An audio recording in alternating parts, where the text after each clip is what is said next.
This 1985 game is based off a 1984 movie of the same name. It was one of my favorite movies as a kid, and it scared me a lot. And I haven't watched it in years, although I don't feel like it would be a good watch now. Some movies just don't age and hold up well. My favorite scene will always be the Sphinx Gates, and then going to talk to the Oracle. That was just awesome. And, boobs. So since this game's classified as abandonware, and it's mostly forgotten, there's really not much to go on about the game, and there's really not much to the game. The game can be beaten in 15 minutes, pending how fast you type and read, or if you know everything, it'll probably take you about 10 minutes. I've seen people speedrun it then.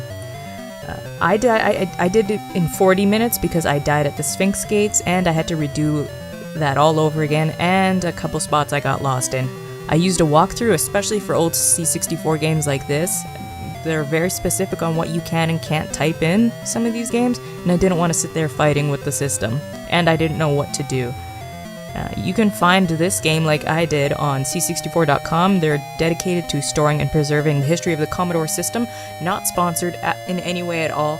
I just want to point out people doing good work especially in these times where ROMs and emulators are being targeted by companies like Nintendo. I want to point out people that are trying to preserve the history of these systems and not, trying to cheat the system, as I guess they would say. Like I said, this game is based off the 1984 movie of the same name and follows with the story more or less, with liberties here and there.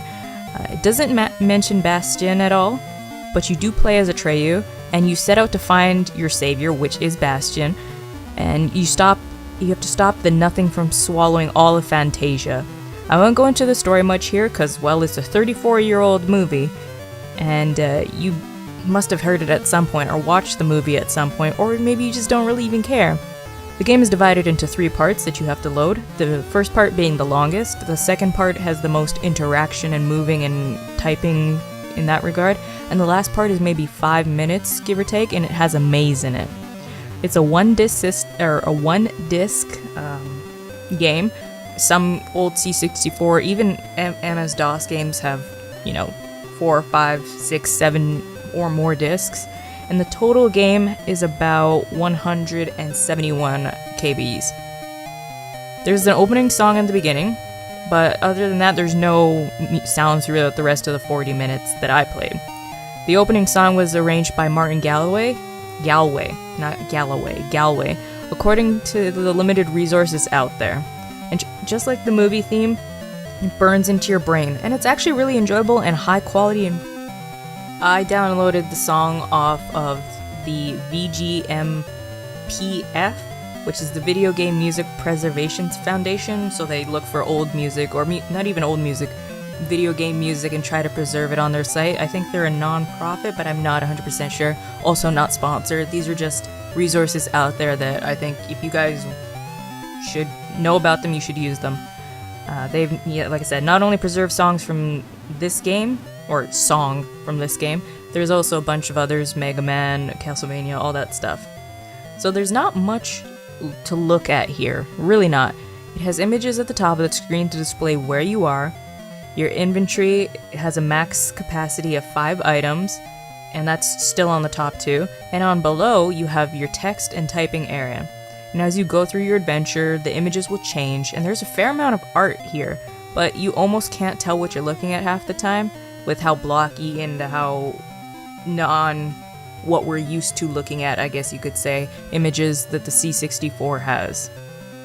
According to the Italian wiki page, which I couldn't find an English wiki page that gave me enough detail, but the Italian wiki page states that there are about 40 words programmed into the game for control, which is fair, it's an old game. And that's also why I used a walkthrough, because I know more than 40 words, and I didn't want to argue with the game about telling follow here, follow there, and it doesn't like follow. The game does not like follow. If you take too long, though, without telling the game what to do, it'll put it into this kind of like waiting pattern, and it'll start taking time off, and if too much time is lost, Atreyu will die being consumed by Gmok, and Fantasia will be consumed by the Nothing. There's not really much in this game. It's an old text-based movie adventure game from an era long gone, It's a quick play and a dip into gaming history, and there is plenty of emulators out there. I was using Vice. There's also, what is it, HOXS, something like that, but I like Vice just because it gives me a better readout of what I need.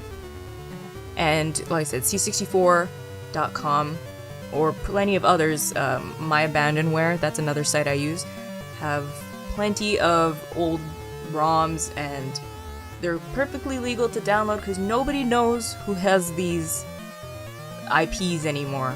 So if you want to give this game a shot, go to c64.com, and I will see you guys in the next one. Bye, guys.